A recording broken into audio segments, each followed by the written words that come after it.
Clean your karma in silence. High atop a mountain wrapped in soft clouds stood an ancient temple called Sarayuan, the refuge of the clear dragon. Its entrance was simple. A plain wooden gate, 2 stone lanterns on either side, and a gravel path that crunched beneath the feet as if the earth itself was speaking. There lived a young monk named Aki, whose gaze was as clear as a freshly thawed lake. Yet his heart was clouded by guilt he could not understand. He had arrived at the temple 3 years before, after a life filled with mistakes, wounds, and aimless wandering. He did not seek enlightenment or wisdom. He only wanted to cleanse his karma. And how does one cleanse what cannot be seen? He once asked the elder master Genzo as they swept fallen leaves together in the Zen garden. The master paused his broom and gazed at the sky for a moment. "Do you see the wind when it cleanses the air?" he replied in a calm voice. "Yet, you feel it on your skin and in the silence it leaves behind." That answer lingered in Aki's chest like a seed not yet planted in soil. Every morning, before dawn, Aki rose to sweep the temple paths, not by the master's command, but because something within him sensed that this simple act, repeated in silence, was part of an invisible purification. He swept not only the leaves, but also the thoughts that reminded him of his faults. The words spoken in anger, the selfish gestures, the indifference toward another's pain. One day, while gathering the last leaves by the pond, he found an old pilgrim sitting cross-legged, gazing at his reflection in the water. His hair was white, his robe worn, and his eyes like smoldering embers. "You sweep very early," the old man said without turning his head. "What do you hope to find beneath the leaves?" Aki was silent for a few seconds, then answered, "I do not seek to find. I only try to erase my footprints." The old man smiled, not mockingly, but as one who has heard a half-open truth. "Karma is not erased like words in the sand," he said. "It is cleansed as the soul is cleansed, by returning what you have taken, by thanking what caused pain, and by acting as if you were already free." Aki bowed respectfully, but when he looked up again, the old man had vanished. From that day on, something began to change. The next morning, Aki returned to the pond with the feeling that something awaited him there. But the place was empty. Neither the old pilgrim nor the fallen leaves from the night before remained. Only the water, reflecting the sky like a bottomless mirror. Days passed, and the old man's face kept coming to Aki's mind like a koan without an answer.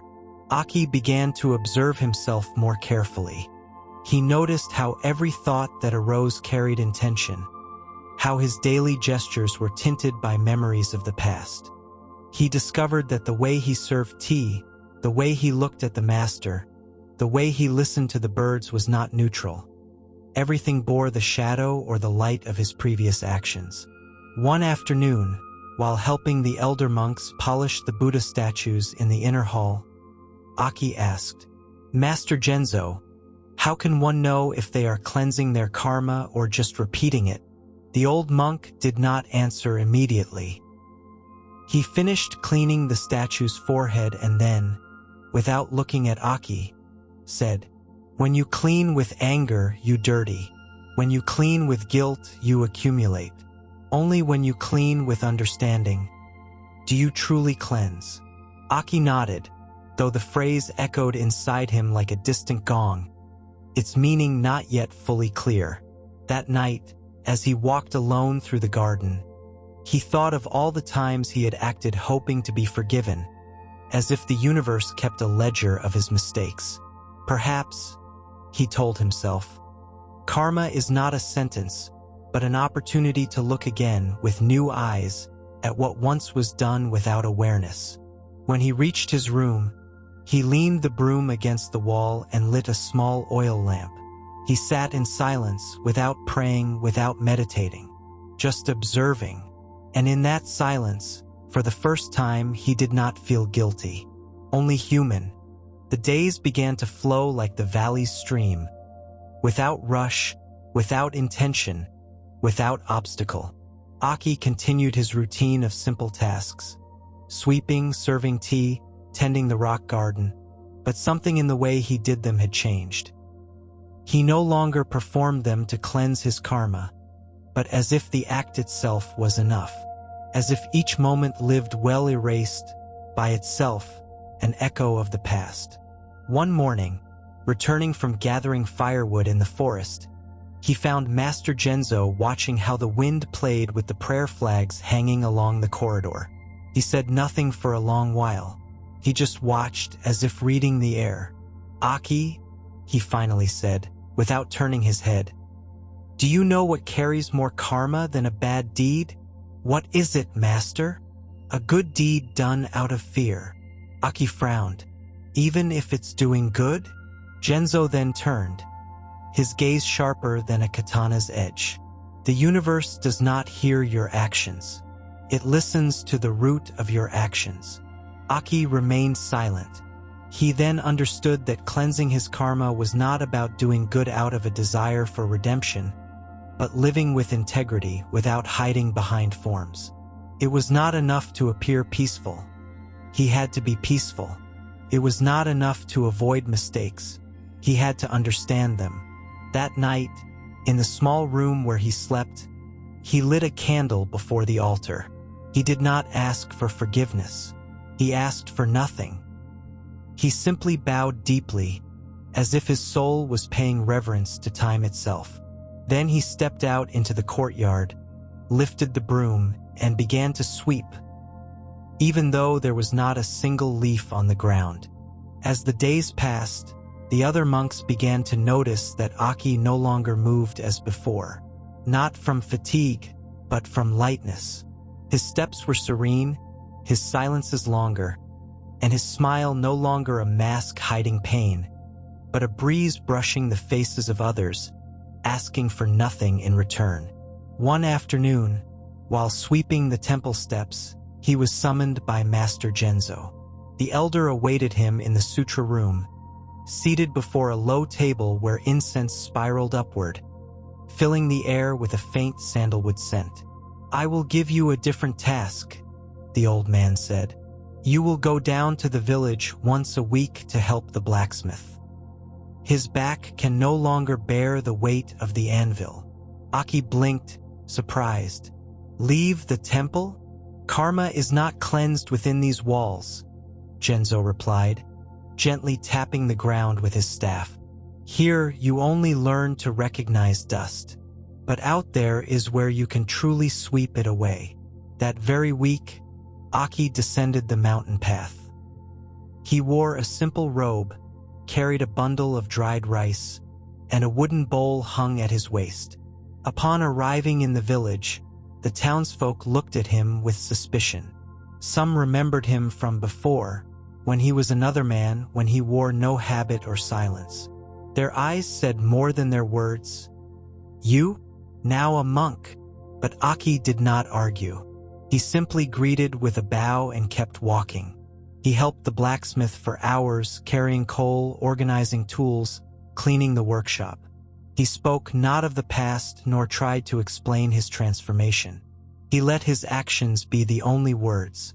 An old woman, watching him sweep the workshop floor, murmured, "Perhaps he's cleaning more than just dust." And unknowingly, she was right.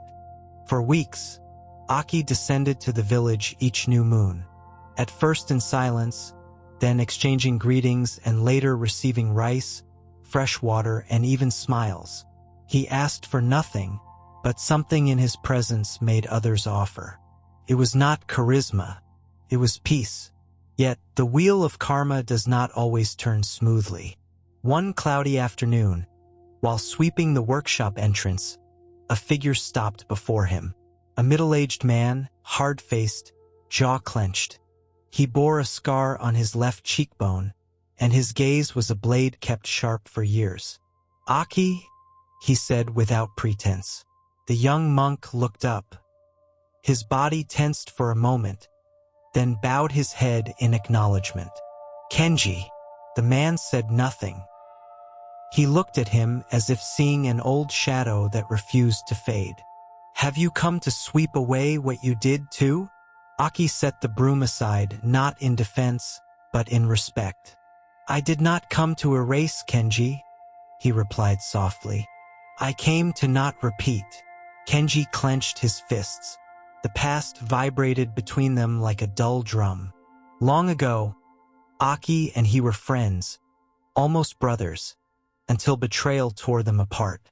Aki had taken something that was not his, Kenji's trust, and that pain had not gone away. "Words don't change what's done," Kenji said bitterly. "No," said Aki, "but they can prepare the heart for what still can be done." Kenji looked at him silently. Then he left, leaving only the sound of his footsteps on the damp earth. Aki picked up the broom again, but this time each movement was different, as if he swept not only the ground but the last layers of pride still dwelling within him. That night, upon returning to the temple, Master Genzo awaited him beside the stone lantern. "Are you sweeping with more strength today?" he asked gently. "With more truth," Aki answered, and for the first time he did not feel the need to redeem himself, only to walk step by step toward clarity. The days following the encounter with Kenji were filled with inner silence. Not the comfortable silence of the temple, but a deeper one, the kind that settles when the soul knows there is still something to be said or done, but the words have not yet come. Aki continued his tasks without changing his outward rhythm.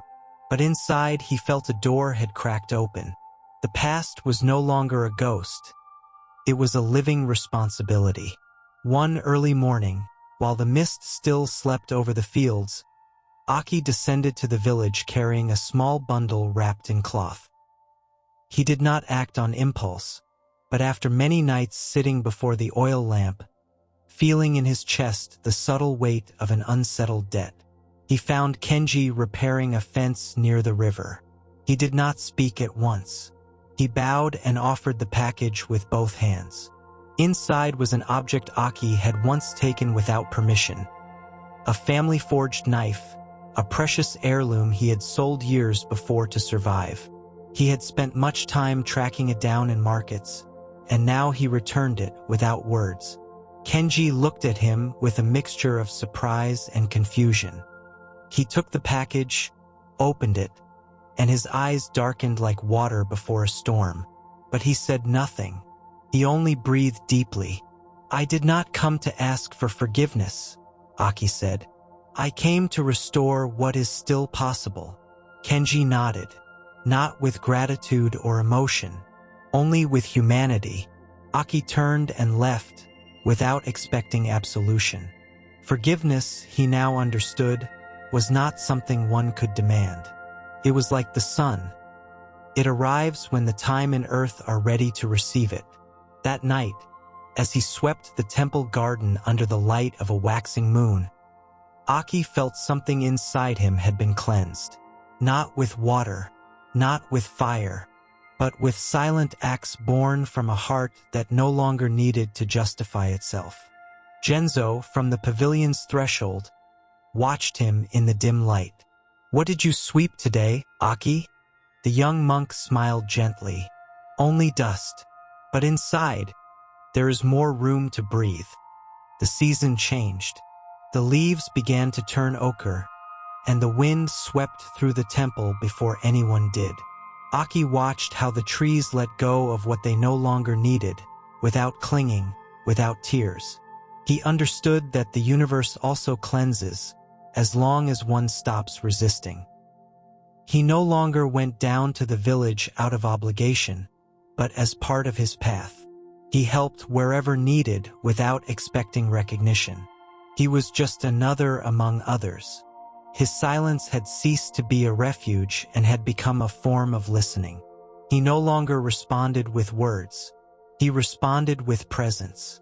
One afternoon, while gathering firewood in the forest, he met Kenji again. This time, the man carried no shadow in his eyes. "The fence no longer falls," Kenji said with a half-smile. Then you no longer need nails, Aki replied kindly. They walked together for a stretch. They said nothing about the past. There was no need.